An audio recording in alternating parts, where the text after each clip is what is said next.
Bihar board से जो भी छात्र छात्राएं इस बार मैट्रिक का वार्षिक एग्जाम दिए हैं और जिस जिस छात्र छात्राओं का सोशल साइंस यानी सामाजिक विज्ञान का एग्जाम रद्द हुआ है, ऐसे सभी छात्र छात्राओं का एग्जाम जो होगा कल यानी 8 मार्च को बिहार बोर्ड द्वारा लिया जाएगा। तो फ्रेंड्स, इस वीडियो में आप सभी को 8 मार्च को जो एग्जाम होगा सोशल साइंस का, इस एग्जाम की दृष्टि से जो भी महत्वपूर्ण ऑब्जेक्टिव क्वेश्चन है उन सारे ऑब्जेक्टिव क्वेश्चन और उस ऑब्जेक्टिव क्वेश्चन का आंसर आप सभी को इस वीडियो में बताऊंगा। तो क्या करना है, आप सभी को इस वीडियो को लास्ट तक देख लेना है ताकि आप सभी को जो है ऑब्जेक्टिव क्वेश्चन में कोई भी दिक्कत ना हो और आप सभी को अच्छा से अच्छा अंक मिल सके। तो चलिए फ्रेंड्स, आप सभी को सारे महत्वपूर्ण ऑब्जेक्टिव क्वेश्चन और क्वेश्चन का आंसर आप सभी को बता दूं। तो फ्रेंड्स, यहाँ पहला क्वेश्चन है, काउंट काबूर को विक्टर इमैनुअल ने किस पद पर नियुक्त किया। तो फ्रेंड्स, यहाँ क्वेश्चन क्या है, काउंट काबूर को विक्टर इमैनुअल ने किस पद पर नियुक्त किया। तो फ्रेंड्स, आपसे बता दूं कि विक्टर इमैनुअल ने जो है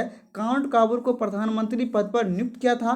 तो इसलिए एक का आंसर हो जाएगा ऑप्शन नंबर सी, प्रधानमंत्री। इसके बाद नेक्स्ट क्वेश्चन है 2 नंबर का, बिस्मार्क क्या था। तो बिस्मार्क क्या था, तो बिस्मार्क जो है फ्रेंड्स, बिस्मार्क एक कूटनीतिज्ञ थे, बहुत ही बड़े राजनीतिक के कूटनीतिज्ञ थे बिस्मार्क। तो बिस्मार्क का सही आंसर हो जाएगा ऑप्शन नंबर डी, कूटनीतिज्ञ।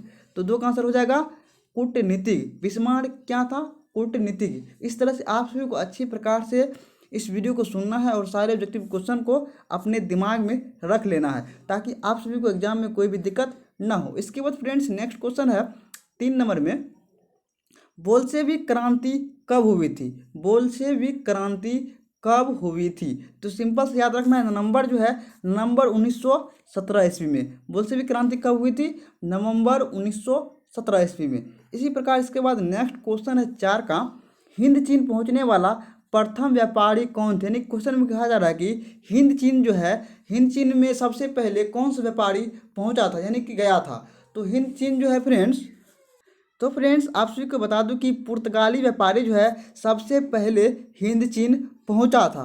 तो इसलिए इसका आंसर हो जाएगा ऑप्शन नंबर सी, पुर्तगाली। हिंद चीन पहुंचने वाला प्रथम व्यापारी कौन थे, पुर्तगाली थे।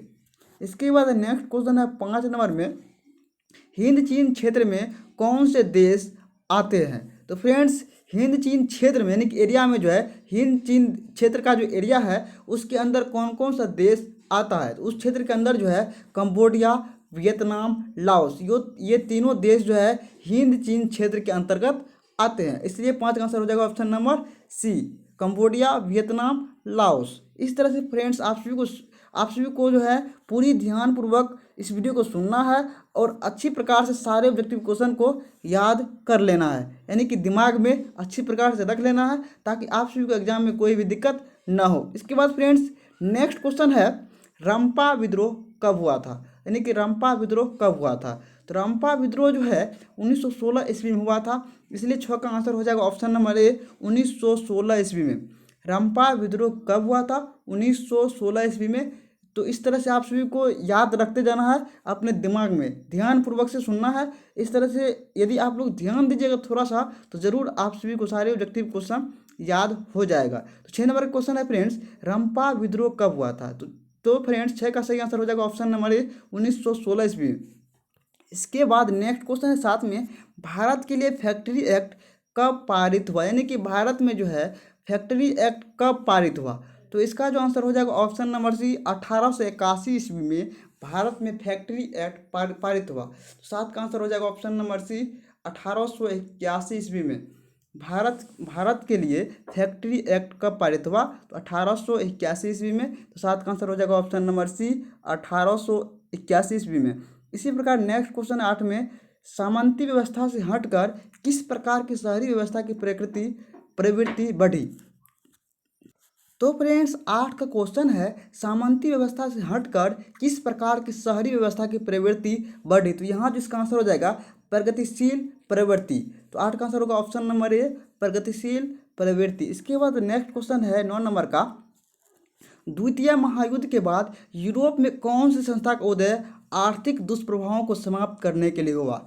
द्वितीय महायुद्ध के बाद यूरोप में कौन सी संस्था का उदय आर्थिक दुष्प्रभावों को समाप्त करने के लिए हुआ। तो इसका जो फ्रेंड्स आंसर हो जाएगा, सही आंसर हो जाएगा ऑप्शन नंबर डी, यूरोपीय संघ का जो है उदय हुआ था। तो 9 का आंसर होगा ऑप्शन नंबर डी, यूरोपीय संघ। इसके बाद नेक्स्ट क्वेश्चन है 10 नंबर में, किसने कहा मुद्रण ईश्वर की दी हुई महानतम देन है, सबसे बड़ा तोहफा है। किसने कहा, ये यानी कि ये जो वाक्य दिया गया है, किसने कहा मुद्रण ईश्वर की दी हुई महानतम देन है, सबसे बड़ा तोहफा, किसने कहा है ये वाक्य। तो इसका जो सही आंसर हो जाएगा option number B, Martin Luther. कि मुद्रण ईश्वर की दी हुई महानतम देन है, सबसे बड़ा तोहफा, ये वाक्य जो कहा है मार्टिन लूथर ने कहा है। तो इसका आंसर हो जाएगा option number B, Martin Luther. इसके बाद नेक्स्ट क्वेश्चन है 11 नंबर का, वन स्थिति रिपोर्ट के अनुसार भारत में वन का विस्तार है। वन स्थिति रिपोर्ट यानी कि भारत में जो है पूरे क्षेत्र, भारत में जितना भी क्षेत्र है, क्षेत्र के हिसाब से भारत में कितने क्षेत्रों पर वन है, यानी कि वृक्ष पेड़ पौधा लगा हुआ है। तो रिपोर्ट के अनुसार जो है यहाँ पूरे भारत में 20% भौगोलिक क्षेत्र में जो है वन स्थित है, यानी कि पेड़ पौधे लगा हुआ है। तो 11 का सही आंसर हो जाएगा ऑप्शन नंबर सी, 20% भौगोलिक क्षेत्र में। तो वन स्थिति रिपोर्ट के अनुसार भारत में वन का विस्तार जो है पूरे क्षेत्र के हिसाब से 20% भौगोलिक क्षेत्र में है। तो इसको इसी प्रकार से आप सभी को याद रख लेना है, ध्यानपूर्वक सुनना है, आप सभी को आसानी से सारे क्वेश्चन का आंसर भी याद हो जाएगा। इसके बाद नेक्स्ट क्वेश्चन है 12 का, सौर ऊर्जा निम्नलिखित में से कौन सा संसाधन है। सौर ऊर्जा निम्नलिखित में से कौन सा संसाधन है। तो फ्रेंड्स सौर ऊर्जा जो है नवीकरणीय संसाधन का उदाहरण है, यानी कि यहाँ जो है 12 का सही आंसर हो जाएगा ऑप्शन नंबर बी, नवीकरणीय। इसके बाद फिर नेक्स्ट क्वेश्चन है, समुद्री क्षेत्र में राजनीतिक सीमा के कितने किलोमीटर क्षेत्र तक राष्ट्रीय संपदा निहित है। समुद्री क्षेत्र में राजनीतिक सीमा के कितने किलोमीटर क्षेत्र तक राष्ट्रीय संपदा निहित है। तो फ्रेंड्स 12.2 किलोमीटर दूरी तक, यानी कि इसका आंसर जो हो जाएगा इस क्वेश्चन का ऑप्शन नंबर सी, 12.2 किलोमीटर। इसके बाद फ्रेंड्स नेक्स्ट क्वेश्चन है, सोपानी कृषि किस राज्य में प्रचलित है, यानी कि सोपानी कृषि नाम से किस राज्य में फेमस है, यानी कि प्रसिद्ध है। तो यहाँ जो होगा इसका आंसर, तो इसका आंसर होगा उत्तराखंड में। उत्तराखंड में जो है फ्रेंड्स सोपानी कृषि सबसे ज़्यादा प्रचलित है। तो इसलिए इसका आंसर हो जाएगा ऑप्शन नंबर डी, उत्तराखंड। सोपानी कृषि किस राज्य में प्रचलित है, तो उत्तराखंड में। इसके बाद फिर नेक्स्ट क्वेश्चन है, कौन लो एस का एक प्रकार है, यानी कि 4 ऑप्शन दिया गया है और इनमें से कहा जा रहा है कि 4 ऑप्शनों में से लो एस का कौन सा उदाहरण है। तो फ्रेंड्स यहाँ जो है, यहाँ जो उदाहरण हो जाएगा हेमाटाइट। हेमाटाइट जो है लो एस का एक प्रकार है, इसलिए जो है इसका आंसर हो जाएगा ऑप्शन नंबर बी, हेमाटाइट। इसके बाद फिर नेक्स्ट क्वेश्चन है 16 नंबर का, बाजरा का सबसे बड़ा उत्पादक राज्य कौन है। तो जो है फ्रेंड्स बाजरा का सबसे बड़ा उत्पादक राज्य कौन है, इस चार राज्य का नाम दिया गया है, राजस्थान, हरियाणा, महाराष्ट्र, बिहार। तो फ्रेंड्स यहाँ जो है पूरे भारत में जो है राजस्थान में सबसे अधिक जो है बाजरा का उत्पादन होता है। तो इसलिए जो है सबसे बड़ा उत्पादक राज्य हो जाएगा बाजरा के लिए राजस्थान का। तो इसका आंसर होगा ऑप्शन नंबर ए, राजस्थान। इसके बाद फिर नेक्स्ट क्वेश्चन है 17 का, भारत विश्व में निम्नलिखित में किसका अग्रणी उत्पादक और निर्यातक है। भारत विश्व में निम्नलिखित में किसका अग्रणी उत्पादक और निर्यातक है। तो इसका आंसर हो जाएगा चाय का। चाय पत्ती का निर्माण जो है फ्रेंड्स पूरे विश्व में भारत में सबसे अधिक उत्पाद होता है, यानी कि इसका जो है उपजा ज़्यादा होता है। तो इसलिए इसका आंसर हो जाएगा चाय, ऑप्शन नंबर डी। इसके बाद नेक्स्ट क्वेश्चन है 18 में, भारत के किन शहरों में मेट्रो रेल सेवा उपलब्ध है, यानी कि मेट्रो रेल जो है पूरे भारत में किस राज्य में उपलब्ध है। तो फ्रेंड्स आप सभी को बता दूं कि भारत में जो है कोलकाता एवं दिल्ली में मेट्रो सुविधा उपलब्ध है। इस तरह से आप सभी को इस क्वेश्चन को भी याद करते जाना है, अपने माइंड में ध्यानपूर्वक सुन के रखते जाना है। पूरी ध्यान से यदि सुनिएगा ऑब्जेक्टिव क्वेश्चन तो आप सभी को एक बार में ही याद हो जाएगा, बल्कि थोड़ा सा फोकस आप सभी को करना होगा केवल एक काम पर। यहाँ यदि आप लोग अभी वीडियो देख रहे हैं तो क्या करना, अभी पूरी तरह से यहाँ आप सभी को पूरा ध्यान देना है, तो आसानी से आप सभी को याद हो जाएगा। ऐसा क्या क्वेश्चन है, भारत के किन शहरों में मेट्रो रेल सेवा उपलब्ध है। शायद आप लोग जानते भी होंगे कि दिल्ली में जो है मेट्रो सेवा है उपलब्ध है, और कोलकाता में भी। कोलकाता एवं दिल्ली, इसका सही आंसर हो जाएगा ऑप्शन नंबर ए, कोलकाता एवं दिल्ली। इसके बाद नेक्स्ट क्वेश्चन है 19 का, वन जीव बोर्ड की स्थापना कब हुई। वन जीव बोर्ड की स्थापना कब हुआ, तो 1952 में जो है वन जीव बोर्ड की स्थापना हुआ। तो इसका आंसर हो जाएगा ऑप्शन नंबर बी 1952 ईस्वी में। तो 1G बोर्ड की स्थापना कब हुई? 1952 ईस्वी में। इसके बाद नेक्स्ट क्वेश्चन है 20 में, हेस्यूर विधि का विकास करने वाले लेहमान किस देश के निवासी थे? हेस्यूर विधि का विकास करने वाले कौन सा विधि? हेस्यूर विधि का विकास करने वाले लेहमान किस देश के निवासी थे? यानी कि जो है हेस्यूर विधि का विकास जो है लेहमान किया था। तो यहाँ क्वेश्चन में पूछा जा रहा है कि हेस्यूर विधि का जो निर्माण किया था यानी कि विकास किया था लेहमान ने, तो वह किस देश के निवासी है? तो यहाँ जो है इसका आंसर हो जाएगा ऑप्शन नंबर बी, ऑस्ट्रिया के निवासी थे लेहमान। लेहमान कहाँ का निवासी थे? ऑस्ट्रिया का। और जो है हेस्यूर विधि का विकास किया था लेहमान ने। हेस्यूर विधि का विकास किसने किया? लेहमान ने। और ये कहाँ के निवासी थे? ऑस्ट्रिया का। इस तरह से यहाँ आप सभी को तीन क्वेश्चन इस ऑब्जेक्टिव से याद हो जाएगा यदि आप लोग थोड़ा ध्यान दीजिएगा तो। जैसा कि यहाँ देख रहे हैं कि यहाँ इस क्वेश्चन से 3 क्वेश्चन याद हो सकता है। जैसे कि यहाँ यदि पूछ देगा यहाँ की हेस्यूर विधि का विकास किसने किया, तो इसका आंसर हो जाएगा लेहमान। यदि कहेगा कि हेस्यूर विधि किस देश में मतलब इसका विकास हुआ था, ऑस्ट्रेलिया। इसी तरह से फ्रेंड्स इसको ध्यानपूर्वक क्वेश्चन सुनना है। इस तरह से आप सभी को सारे इस ऑब्जेक्टिव का आंसर भी याद हो जाएगा। इसके बाद नेक्स्ट क्वेश्चन है 21 में, लोकतंत्र एक शासन व्यवस्था। लोकतंत्र एक शासन व्यवस्था है। तो यहाँ फ्रेंड्स देखिए कौन सा इसका सही आंसर होगा, थोड़ा ध्यान से देखिए। इस क्वेश्चन का आंसर जो है ये इसी ऑप्शनों में है, लोगों के द्वारा लोगों के लिए, जैसे लोकतंत्र।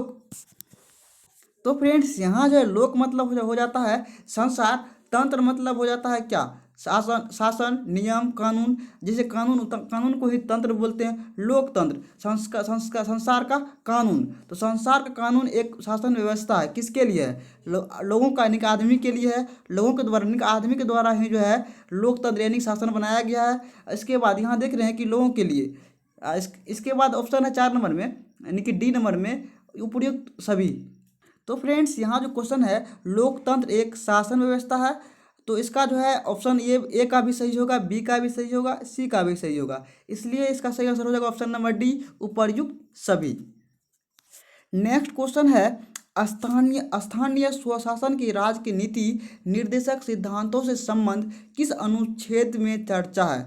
स्थानीय स्वशासन की राज्य की नीति निर्देशक सिद्धांतों से संबंध किस अनुच्छेद में चर्चा है? तो फ्रेंड्स इसका जो आंसर होगा ऑप्शन नंबर सी, अनुच्छेद 40 में जो है इसकी चर्चा है। तो इसका आंसर होगा ऑप्शन नंबर सी, अनुच्छेद 40। इसके बाद नेक्स्ट क्वेश्चन है सोवियत संघ का विखंडन वर्ष है। सोवियत संघ का विखंडन।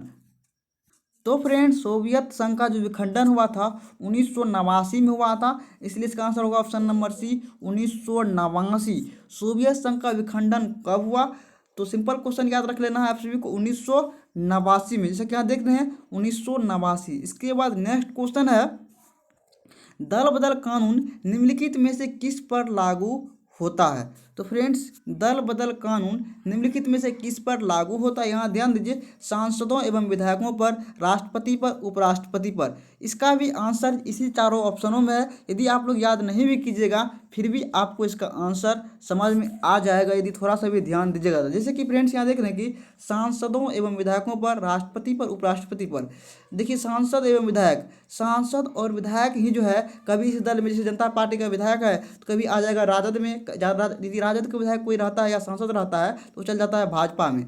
तो इसलिए इसको बोलते हैं दल बदल, यानी कि सांसद और विधायक ही जो है एक पार्टी से दूसरे पार्टी में कभी इधर आता है कभी उधर जाता है। इसलिए 24 का आंसर हो जाएगा ऑप्शन नंबर ए, सांसदों एवं विधायकों पर। नेक्स्ट क्वेश्चन राजनीतिक दलों की मान्यता और उसका चिन्ह किसके द्वारा से प्रदान किया जाता है? यानी कि राजनीतिक दलों की जो है मान्यता और उसका चिन्ह किसके द्वारा से प्रदान किया जाता है? तो फ्रेंड्स राजनीतिक दलों को जो है निर्वाचन आयोग द्वारा जो है मान्यता और उसको चिन्ह प्रदान किया जाता है। इसलिए इसका आंसर होगा ऑप्शन नंबर सी, निर्वाचन आयोग। इसके बाद नेक्स्ट क्वेश्चन है 26 का, निम्नलिखित में से कौन सा कार्य राजनीतिक दल नहीं करता? निम्नलिखित में से कौन सा कार्य राजनीतिक दल नहीं करता? तो इसका आंसर हो जाएगा ऑप्शन नंबर डी, अफसरों की बहाली संबंधी कार्य। नेक्स्ट क्वेश्चन 27 का है भारतीय लोकतंत्र के प्रति लोगों की क्या है? भारतीय लोकतंत्र के प्रतिलोम क्या है? यहाँ देखिए, आस्था है, अनास्था है, अविश्वास है, सभी गलत है। तो फ्रेंड्स, भारतीय लोकतंत्र लोकतंत्र के प्रतिलोम क्या है? आस्था है, यानी कि विश्वास है। तो ये 10 का आंसर होगा option number A, Aastha. Next question यहाँ है, 15वीं लोकसभा चुनाव में कांग्रेस को प्राप्त सीटों की संख्या थी। तो फ्रेंड्स, इसका जो आंसर होगा ऑप्शन नंबर सी, 202। 15वीं लोकसभा चुनाव, कौन सा लोकसभा चुनाव? 15वीं लोकसभा चुनाव में कांग्रेस को कितना सीट प्राप्त हुआ था? तो सिंपल सा आपसे याद रख लेना है, 202 सीट जो है 15वीं लोकसभा चुनाव में कांग्रेस को प्राप्त हुआ था। नेक्स्ट क्वेश्चन, लखनऊ समझौता किस वर्ष में हुआ? तो 1916 ईस्वी में जो है लखनऊ समझौता हुआ था। तो इसलिए इसका आंसर होगा ऑप्शन नंबर ए, 1916 ईस्वी में। लखनऊ समझौता किस वर्ष में हुआ? तो 1916 ईस्वी में। तो इसका आंसर होगा ऑप्शन नंबर ए, 1916 ईस्वी में। फिर इसके बाद नेक्स्ट क्वेश्चन, असहयोग आंदोलन का प्रस्ताव कांग्रेस के किस अधिवेशन में पारित हुआ? असहयोग आंदोलन का प्रस्ताव कांग्रेस के किस अधिवेशन में पारित हुआ? तो इसका जो आंसर हो जाएगा ऑप्शन नंबर डी होगा। दिसंबर 1920 में जो है नागपुर में जो अधिवेशन हुआ था उसमें असहयोग आंदोलन का प्रस्ताव हुआ था, यानी कि इसका आंसर हो जाएगा 6 नंबर का ऑप्शन नंबर डी, दिसंबर 1920 नागपुर। अगला क्वेश्चन, जमशेद जी टाटा ने Tata iron and steel company की स्थापना कब की? जमशेद जी टाटा ने Tata iron and steel company की स्थापना कब की? तो यहाँ जो है फ्रेंड्स, इसका सही आंसर हो जाएगा ऑप्शन नंबर बी, 1907 ईस्वी में जो है जमशेद जी टाटा ने जो है टाटा आयरन एंड कंपनी की स्थापना की थी। तो कब क्या किया गया था? 1907 ईस्वी में जमशेद जी टाटा द्वारा Tata iron and steel company का निर्माण किया गया था, यानी स्थापना किया गया था। इसका आंसर होगा ऑप्शन नंबर बी, 1907 ईस्वी में। फिर इसके बाद नेक्स्ट क्वेश्चन है 8 का, जनसंख्या घनत्व सबसे अधिक कहाँ होता है? जनसंख्या घनत्व सबसे अधिक कहाँ होता है? तो फ्रेंड्स, यहाँ 4 ऑप्शन है, ग्राम, कस्बा, नगर, महानगर। नहीं भी पढ़िएगा फिर भी इसका आंसर दे सकते हैं कि महानगर में ही अधिक जनसंख्या हो सकता है, यदि आप लोग वैसे भी दिमाग का यूज कीजिएगा तो इसका आंसर हो जाएगा ऑप्शन नंबर डी, महानगर। नेक्स्ट क्वेश्चन है 9 का, गिरमिटिया मजदूर बिहार के किस क्षेत्र से भेजे जाते हैं? तो फ्रेंड्स, इसका जो आंसर होगा, तो यहाँ क्वेश्चन है, गिरमिटिया मजदूर बिहार के किस क्षेत्र से भेजे जाते हैं? फ्रेंड्स, गिरमिटिया मजदूर जो है पश्चिमी क्षेत्र से भेजे जाते हैं। तो इसका आंसर होगा ऑप्शन नंबर बी, पश्चिमी क्षेत्र। नेक्स्ट क्वेश्चन, गुटेनबर्ग का जन्म किस देश में हुआ? गुटेनबर्ग का जन्म, किसका जन्म? गुटेनबर्ग का जन्म किस देश में हुआ? तो जर्मनी में जो है गुटेनबर्ग का जन्म हुआ था। तो इसलिए इसका आंसर होगा option number B, Germany. Gutenberg का जन्म किस देश में हुआ? जर्मनी में हुआ, इसलिए इसका आंसर होगा ऑप्शन नंबर बी, जर्मनी। इस तरह से आप सभी को जो है पूरी ध्यानपूर्वक सुनना है सारे ऑब्जेक्टिव क्वेश्चन को, और अच्छी प्रकार से अपने माइंड में याद करके रख लेना है, ताकि वहाँ से गायब ना हो पाए। यदि आप लोग ध्यान से सुनिएगा तो ज़रूर सारे ऑब्जेक्टिव क्वेश्चन आराम से आप सभी को याद हो जाएगा। इसके बाद नेक्स्ट क्वेश्चन है, भारत का प्रथम तेल शोधक कारखाना कहाँ अवस्थित है? यानी कि भारत में जो है सबसे पहले तेल शोधक कारखाना कहाँ स्थापित किया गया था? तो फ्रेंड्स, यहाँ जो है बरौनी में, अपना है बिहार के बरौनी में जो है सबसे पहला तेल शोधक कारखाना स्थापित किया गया था। तो इसलिए इसका आंसर होगा option number B, Barauni. Next question है, भाखड़ा नंगल परियोजना किस नदी पर अवस्थित है? क्या है क्वेश्चन? भाखड़ा नंगल परियोजना, भाखड़ा नंगल परियोजना किस नदी पर अवस्थित है? तो फ्रेंड्स, यहाँ सतलज नदी पर जो है भाखड़ा नंगल परियोजना अवस्थित है, इसलिए इसका आंसर हो जाएगा option number C, Sutlej. Sutlej नदी पर जो है भाखड़ा नंगल परियोजना अवस्थित है। नेक्स्ट क्वेश्चन, ताप विद्युत केंद्र का उदाहरण है? तो फ्रेंड्स, यहाँ जो है, यहाँ क्वेश्चन है ताप विद्युत केंद्र का उदाहरण है। तो यहाँ चारों ऑप्शनों में देख सकते हैं कि बरौनी में ही जो है ताप विद्युत केंद्र का भी स्थापित है, यानी कि बरौनी में ताप विद्युत केंद्र भी है। तो इसलिए इसका आंसर होगा ऑप्शन नंबर बी, बरौनी। इसके बाद नेक्स्ट क्वेश्चन है, मैंग्रोव्स का सबसे अधिक विस्तार है? मैंग्रोव्स का सबसे अधिक विस्तार है। तो फ्रेंड्स, यहाँ जो है मैंग्रोव्स का सबसे अधिक विस्तार जो है सुंदरवन में है, यानी कि इसका आंसर हो जाएगा ऑप्शन नंबर बी, सुंदरवन। इसके बाद फ्रेंड्स नेक्स्ट क्वेश्चन है, यहाँ भारत में लगभग कितने प्रकार के खनिज पाए जाते हैं? भारत में कितना प्रकार का खनिज पाया जाता है? तो फ्रेंड्स, इसका आंसर हो जाएगा ऑप्शन नंबर सी, 150%। तो फ्रेंड्स यहाँ जो है इसका आंसर हो जाएगा ऑप्शन नंबर सी, 150% नहीं होगा, 150 प्रकार होगा, यहाँ मिस हो गया। इसके बाद नेक्स्ट क्वेश्चन है, भारत की कितनी जनसंख्या कृषि कार्यों में संलग्न है, यानी कि कहा जा रहा है कि भारत में जो जनसंख्या है उसमें से कितना प्रतिशत भाग यानी कितना भाग जो है कृषि कार्य करते हैं। तो इसका जो आंसर हो जाएगा, इसका आंसर होगा ऑप्शन नंबर बी, 2/3, यानी कि भारत में जितने भी व्यक्ति रहते हैं उनमें से जो है 2/3 व्यक्ति कृषि कार्य पर ही निर्भर है। इसके बाद यहाँ नेक्स्ट क्वेश्चन है, भारत में किस किस्म की कॉफ़ी उगाई जाती है, यानी कि भारत में किस किस्म की कॉफ़ी उगाई जाती है। तो भारत में जो है अरेबिका किस्म की जो है कॉफ़ी सबसे अधिक उगाई जाती है। तो इसका आंसर होगा option number B, arabica. Next question, स्वर्णिम चतुर्भुज महामार्ग से संबंधित नगर है। स्वर्णिम चतुर्भुज महामार्ग से संबंधित नगर है, तो इसका यहाँ जो है नगर हो जाएगा इसका answer option number D, Chennai. Next question, चुनाव पत्थर के उपयोग मुख्य रूप से किस उद्योग में होता है। चुनाव पत्थर के उपयोग मुख्य रूप से किस उद्योग में होता है। तो यहाँ जो है चुनाव पत्थर का उपयोग जो है सबसे अधिक मात्रा में सीमेंट उद्योग में किया जाता है। चुनाव पत्थर का उपयोग किसमें किया जाता है, थोड़ा ध्यान दीजिए। चुनाव पत्थर का उपयोग जो है सबसे अधिक मात्रा में सीमेंट उद्योग में किया जाता है, इसलिए इसका आंसर हो जाएगा ऑप्शन नंबर ए, सीमेंट उद्योग में। इसके बाद नेक्स्ट क्वेश्चन है, बिहार में ग्रेन ट्रक रोड का राष्ट्रीय राजमार्ग संख्या क्या है, यानी कि कहा जा रहा है कि बिहार में जो ग्रेन ट्रक रोड है इसका राष्ट्रीय राजमार्ग संख्या क्या है। तो इसका आंसर हो जाएगा option number B, 2। Next question, Bharat में कहाँ औरतों के लिए आरक्षण की व्यवस्था है। भारत में कहाँ औरतों के लिए आरक्षण की व्यवस्था है। तो भारत में जो है फ्रेंड्स पंचायती राज संस्था में जो है औरतों के लिए आरक्षण की व्यवस्था है, इसलिए इसका आंसर हो जाएगा ऑप्शन नंबर डी, पंचायती राज व्यवस्थाएं। इसके बाद फ्रेंड्स नेक्स्ट क्वेश्चन है, जब हम लैंगिक विभाजन की बात करते हैं तो हमारा अभिप्राय होता है। तो फ्रेंड्स इसका जो आंसर हो जाएगा ऑप्शन नंबर बी, समाज के द्वारा स्त्रियों और पुरुषों को दी गई असमान भूमिकाएं। यहाँ क्वेश्चन क्या है, जब हम लैंगिक विभाजन की बात करते हैं यानी कि लिंग विभाजन की बात करते हैं तो हमारा अभिप्राय क्या होता है, यानी कि हमारा सोच क्या होता है। तो यहाँ इसका सही आंसर हो जाएगा ऑप्शन नंबर बी, समाज द्वारा स्त्रियों और पुरुषों को दी गई असमान भूमिकाएं। नेक्स्ट क्वेश्चन है यहाँ 23 में, बिहार में जो है बिहार पंचायती राज अधिनियम महिलाओं के लिए आरक्षण की व्यवस्था करती है। तो फ्रेंड्स यहाँ जो है इसका आंसर हो जाएगा ऑप्शन नंबर सी, 50%, यानी क्वेश्चन में है बिहार पंचायती राज अधिनियम में महिलाओं के लिए आरक्षण की जो व्यवस्था है कितना प्रतिशत है। तो फ्रेंड्स बिहार में आप सभी लोग जानते ही होंगे कि महिलाओं को टोटल जो है 50% आरक्षण दिया गया है बिहार में। तो इसलिए इसका आंसर हो जाएगा ऑप्शन नंबर सी, 50%। इस क्वेश्चन का आंसर आप सभी को याद भी होगा और आप लोग जानते भी होंगे, यदि नहीं भी याद होगा तो इसको याद रख लीजिएगा।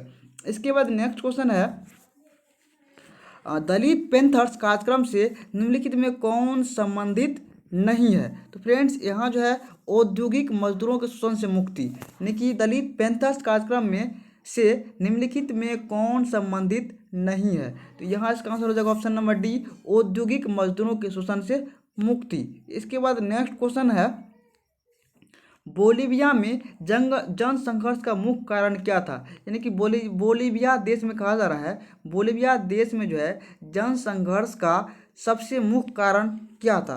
तो वहाँ जो है इसका जो मुख्य कारण था संघर्ष का, पानी की कीमत में वृद्धि, यानी 25 का आंसर हो जाएगा ऑप्शन नंबर ए, पानी की कीमत में वृद्धि।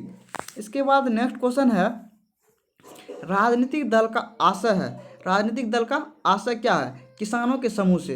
राजनीतिक दल का आशय किससे है, किसानों के समूह से। 26 का आंसर हो जाएगा ऑप्शन नंबर डी, किसानों के समूह से। नेक्स्ट क्वेश्चन है, लोकतंत्र सभी नागरिकों को देता है।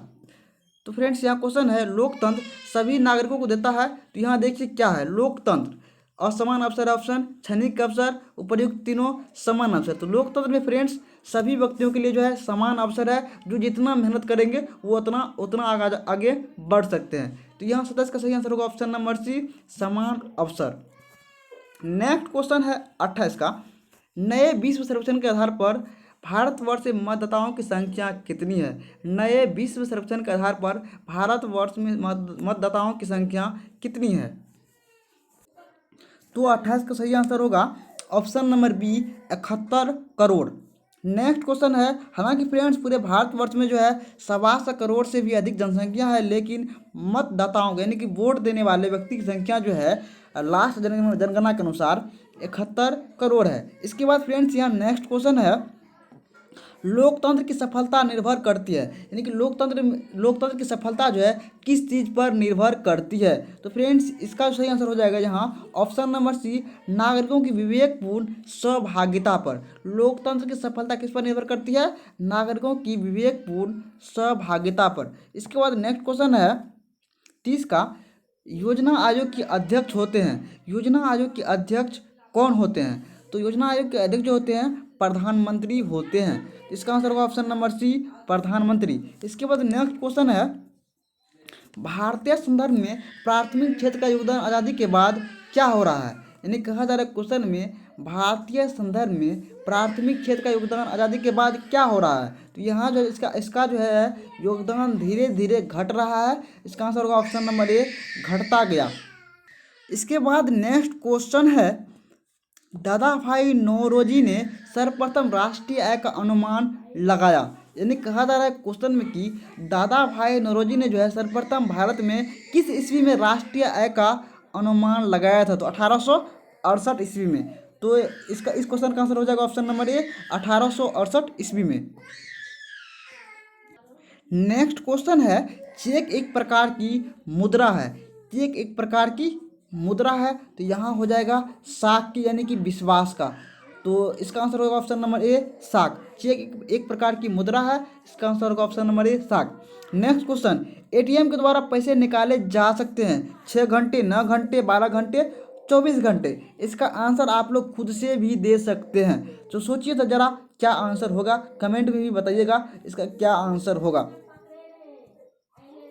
जैसा कि फ्रेंड्स आप लोग सुने ही होंगे कि एटीएम से हम लोग कभी भी जाके पैसा निकाल सकते हैं, चाहे रात हो दिन हो। तो इस हिसाब से आप लोग यहाँ दिमाग लगा के भी इस क्वेश्चन का हल कर सकते हैं। इसलिए इसका आंसर हो जाएगा ऑप्शन नंबर सी, 24 घंटे। 24 का आंसर होगा ऑप्शन नंबर सी, 24 घंटे। तो फ्रेंड्स उम्मीद करता हूँ कि आप लोग सारे ऑब्जेक्टिव क्वेश्चन को अच्छी प्रकार से याद कर लिए होंगे। Thank you.